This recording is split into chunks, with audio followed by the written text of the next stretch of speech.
Hello and welcome to the Spotlight. I am Kizuki. Let's talk about the local news. The president of Nigerian Football Federation, Ibrahim Gusau, says the appointment of coaches for the national teams will be done differently moving forward. Gusau stressed that the NFF will only make appointment of coaches foreign or local only when the terms of contract are beneficial to Nigerians. In recent weeks, the NFF also endured PR disaster following a public clash over its plan to move to conduct polls to decide the future of Super Eagles coach Jose Peseiro. The federation perhaps faced the biggest scandal when around the Wildrum, the Super Falcons head coach leveled allegations of bullying, interference, and fraud against officials of the NFF in a series of podcast interviews. Moving on, addressing the steps to be taken, Gusau told reports saying henceforth the federation will be more careful concerning the terms of contract of any coaches. Contracts will be treated purely as professional matters, and also they will be carefully about the gray areas. And that's for the local news. Talk about the NFF. Let's see how it pans out. Well, moving on quickly, talk about Super Eagles striker Taiwo Awoniyi says he is optimistic. Nigeria has the right mentality and quality to win the 2023 African Cup of Nations in Ivory Coast. Recall that Nigerians sailed their place qualification to the tournament, after a win against Sierra Leone, the Lone Stars, with a game to spare after defeating Sierra Leone 3-2 last month. The Super Eagles have won tournament 3 times, and also they've eliminated in the round of 16 by Tunisia at the end of the last edition of the competition hosted by Cameroon. However, in a news according to report, when he said that he's confident and will be very, very okay to see us as champions again back in Ivory Coast. He said, I think everyone on the squad is happy. The first stage is quality, and also we have to qualify for the AFCON, which we did already, and the next stage now is that we have to try everything possible to win the AFCON, which is a target for the country. The last one was a very, very wonderful experience. I was there, and also we are happy we were there again, and of course we want to go there and we want to win the trophy for sure. Coming from Taiwo Awoniyi, he's very optimistic to see that we get to win it. Also moving on to talk about the MPFL local news, Victor Mboma has joined Rwanda's Army Patrol Rwanda's FC after helping Katsina United to return to the Nigerian Premier Football League earlier this month. The Nigerian striker signed a 2-year contract with Army Patriotic Rwanda's FC, who have won the Elite League in Rwanda 16 times. His hometown club, Rainbow Stars, has also been keeping an eye for the former Enyimba and Akwa United striker as they look to bolster the squad in preparation for their run in the CAF Champions League next season. Rainbow Star coach Daniel Ogumadede has earlier told reports that the striker is the top transfer target for the upcoming season, despite their open interest in the player. Victor Mboma decided to join a foreign-based club, right? Mboma decided to quit the MP4 once more, not long after unexpectedly terminating a 2-year contract with Al Jazz's Malonja club Obernes. The talent of the 26-year-old striker has never been in doubt as he helped Castina return to the top flight after spending a season in the second division by scoring 4 goals in 3 games for them and during the recently concluded Nigerian National League playoff. Victor Mboma, as his name goes, started his professional football career at Rainbow Stars back in 2016 and left the club on loan to Akwa United back in 2018, and also in 2019 he joined Enyimba on a permanent deal and then left the country to play for an Algerian club, MC Algiers, back in 2022. And that's for this man, a quality player. Now moving on now, Cristiano Ronaldo's club Al Nassr have been sanctioned by FIFA over our transfer issues involving Super Eagles captain Ahmed Musa. Al Nassr have been banned from registering a new player going into the Saudi New Arabian Professional League season. Al Nassr have failed to pay Leicester City the money they owe them over Musa's transfer. Ahmed Musa linked up with Al Nassr in a well-celebrated move back in 2018 after impressing at the World Cup in Russia.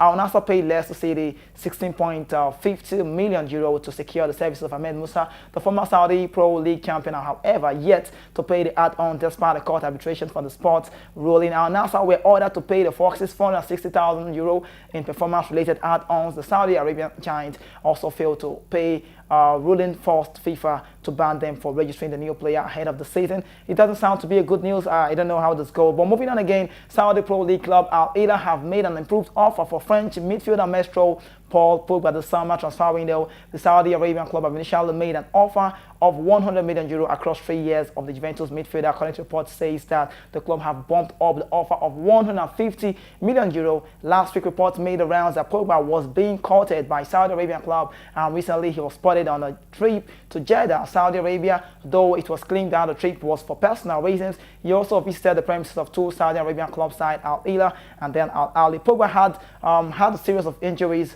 since returning from Juventus back from Man United in the summer of 2022. Now the 30-year-old has only made 10 appearances across all competition for the Bianconeri due to unningling injuries. Juventus are reportedly keen on selling Pogba before the transfer summer window runs out. Pogba made 6 Serie A appearances in the 2022-23 season with no goal or assist. Juventus also ended the 2022-23 Serie A in 7th place with a total of 62 points after 38 games in the division. And that's for Paul. We have to look and see how that goes. Moving on the world of tennis, let's talk about this one now. Japanese-American tennis star Naomi Osaka has welcomed her first child, the boyfriend and rapper Cody Dunstein. The athlete announced in January that she was pregnant. Also, she had, had a baby shower in June where she revealed to the fans that she was having a baby girl. And in January Instagram post, Osaka shared pictures of her baby ultrasound. She also wrote in the caption, "Can't wait to get back on the court."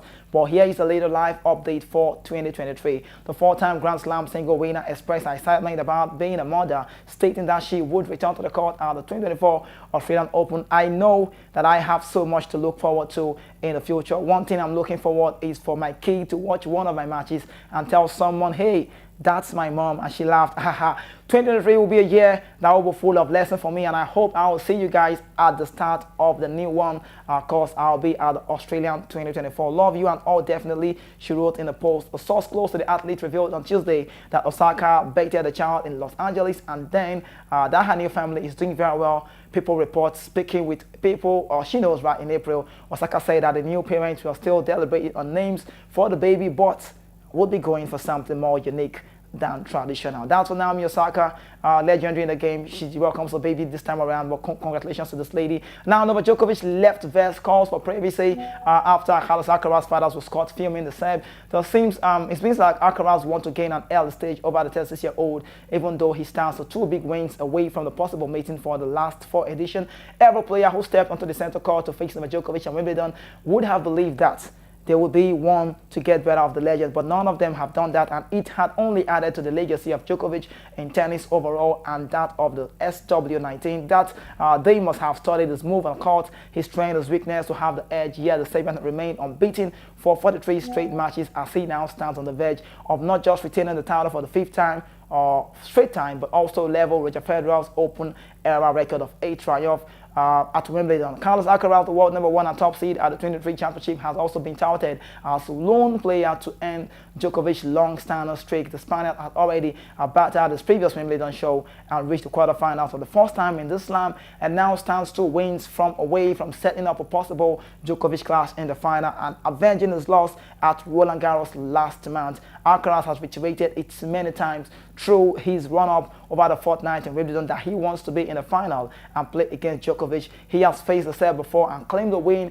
and as well, but never at the Wimbledon where he is a different beast. But it seems Alcaraz wants to gain an early edge over the 36-year-old, even though he stands 2 big wins away from a possible meeting. And that's for Wimbledon. I can't wait to talk about it more. But let's go on. Come with me, talk about Lewis Hamilton and Lando Norris managed to give the British fans something to share about at the Silverstone on the weekend by joining Max Verstappen in the podium at the end of the race. Talking about Formula One, the former would not have been expected to finish as well as he did after Mercedes struggled in practice, although he was able to climb his way up to the order to snatch a welcome haul of points for the Silver Arrows. Norris, meanwhile, has long been considered as one of the Formula One brightest talents and showed why he is qualifying, as he narrowly missed out of the pole to Verstappen in spite of his best effort. He even briefly managed to take the lead at the start of the Grand Prix, talk about the British, before coming home in 2nd place after keeping Hamilton at bay during an intense battle in the closing stages.